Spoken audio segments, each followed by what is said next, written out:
Diese Bausteine sind ähnlich stabil und fest wie Ziegelsteine, jedoch nachhaltiger. Denn sie bestehen aus Holz, genauer gesagt aus Schadholz. Die meisten Stämme sind vom Borkenkäfer angegriffen und können deshalb als minderwertiges Holz nicht mehr für den klassischen Handel genutzt werden. Die Bausteine wurden von einem Start-up-Unternehmen in Baden-Württemberg entwickelt und sollen jetzt hier zum Einsatz kommen. Gisela Raab ist Unternehmerin und Bauingenieurin. Ihre Vision: bauen so nachhaltig wie möglich. Das probiert sie jetzt auf ihrem Firmengelände in Ebensfeld im Landkreis Lichtenfels aus. Hier sollen Mitarbeiterwohnungen entstehen. Das komplette erste Stockwerk des Gebäudes hat sie aus den Holzelementen aufbauen lassen. Das Schadholz erkennt man daran, dass es einmal auch nicht so perfekt ist, dass es Äste drin hat, dass es hier wie beim Käferholz diese Blauverfärbung hat. Also es ist kein qualitativ hochwertiges Holz, aber durch die Konstruktion dieser Holzbausteine mit den verschiedenen Richtungen, wo die Steine angeordnet sind, haben die eben eine Zulassung, dass sie dieses Schadholz auch verwenden dürfen. Auch für die Dämmung und für den Putz will Gisela Raab möglichst Naturmaterialien aus der Region verwenden. Entsprechende Stroh- oder Hanfplatten gibt es bereits auf dem Markt. Erste Versuche mit Lehmputz lieferten ebenfalls gute Ergebnisse. Die natürlichen Baustoffe, die haben halt einen riesigen Vorteil, dass sie ja aus der Natur kommen, natürliche Rohstoffe sind und auch wieder zurückgeführt werden können. Jetzt wie Lehm, den kann ich wieder auflösen mit Wasser und der kann jederzeit wieder zu Erde werden.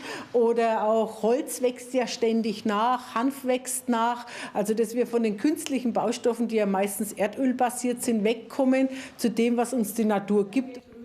Gisela Raabs Ziel: eine regionale Kreislaufwirtschaft ohne lange Transportwege, bei der möglichst viele Rohstoffe aus der Umgebung kommen. So könnten auch die neuartigen Holzbausteine künftig von Sägewerken im Frankenwald gefertigt werden, aus Schwach- und Käferholz, das in nahegelegenen Wäldern wächst und das bisher für die Waldbesitzer oft schwer zu vermarkten ist.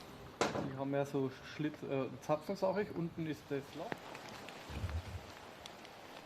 Hans Beetz bewirtschaftet unweit von Kronach rund 15 Hektar Wald und sieht in den neuartigen Holzbausteinen eine Chance. Durch den Einbruch beim Papierholzmarkt müssten eigentlich gewisse Mengen frei werden, die zu schade sind zur thermischen Verwertung. Dann wäre es eigentlich eine Überlegung wert, beziehungsweise eine super Angelegenheit für langfristige CO2-Bindung, solche Bausteine zu verwerten. Zuschneiden könnten die sogenannten Trickbricks im Sinne der Nachhaltigkeit die regionalen Sägewerke. Doch zuerst müssten sie mehrere Millionen Euro investieren, um die Produktionslinien aufzubauen.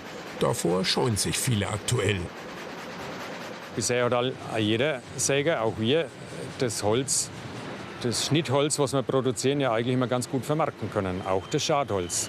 Also diese Sache, dass bei Trickbricks nur das Schadholz da zu machen ist, das ist halt eine Möglichkeit, ja. Aber Schadholz ist weggegangen. Verpackungsindustrie braucht immer Holz. Trotz aller Zweifel, Gisela Raab glaubt, die Holzbausteine sind eine sinnvolle Alternative zu herkömmlichen Ziegeln.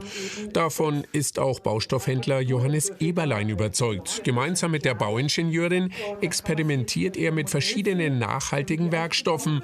Im kommenden Jahr planen sie im Rahmen eines mit Bundesmitteln geförderten Pilotprojekts in Redwitz eine Siedlung mit insgesamt 12 Wohnhäusern.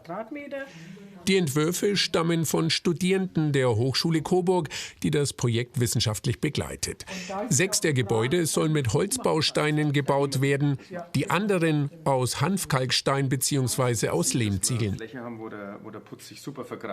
Bei der Anwendung, ob das jetzt das Ökologische ist, die Dämmwirkung, eben die Resilienz, auch Klimabedingungen, aber auch beim Bauen selber, das wird alles miteinander verglichen und da brauchen wir eben eine Hochschule, die das Ganze wissenschaftlich begleitet. Das ist eine Riesenchance, Baustoffe einfach nicht nur aus der Theorie zu planen, sondern auch mit den Praktikern sich das richtige Feedback einzuholen, um es dann wieder in die Entwicklung zu stecken und die Produkte stetig zu verbessern und wachsen zu lassen.